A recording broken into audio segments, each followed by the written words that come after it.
جی، تو نظر بد کی علامات کے حوالے سے سب سے پہلے تو یاد رکھیے گا کہ نظر بد یہ برحق ہے، اور اس حوالے سے کوتاہی نہیں کرنی چاہیے، کیونکہ سرکار علیہ الصلاۃ والسلام کا فرمان ہے، حدیث مبارکہ ہے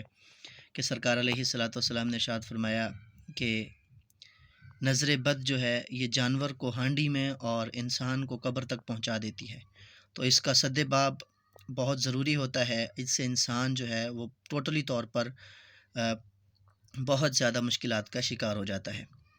تو سب سے پہلے آپ کو عرض کرتے ہیں کہ نظر بد کی علامات کیا ہیں۔ سب سے پہلے فوراً طبیعت کا خراب ہو جانا، یعنی جب بھی کسی کو نظر بد ہوگی، آپ کو ہوگی یا کسی بھی شخص کو ہوگی، تو آپ یہ یاد رکھ لیجئے گا کہ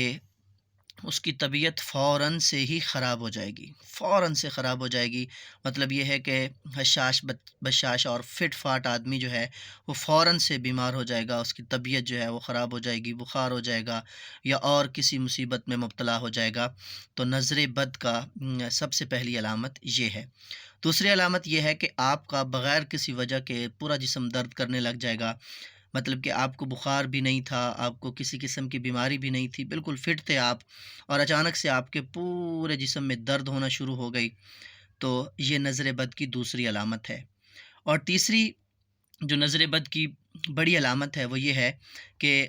آپ کی آنکھوں میں جلن محسوس ہوگی، ایسے لگے گا کہ جیسے آپ کی آنکھیں جل رہی ہیں اور ان میں آگ جل رہی ہے، تو بہت زیادہ آنکھیں جلنا شروع ہو جائیں گی۔ تو یہ مین نظر بد کی تین علامات ہیں، یہ آپ جس میں بھی پائیں اس کی نظر بد اتاریں اور اس کا سد باب کریں۔ ایک چوتھی جو وجہ ہے نظر بد کی، وہ میں آپ کو عرض کرتا ہوں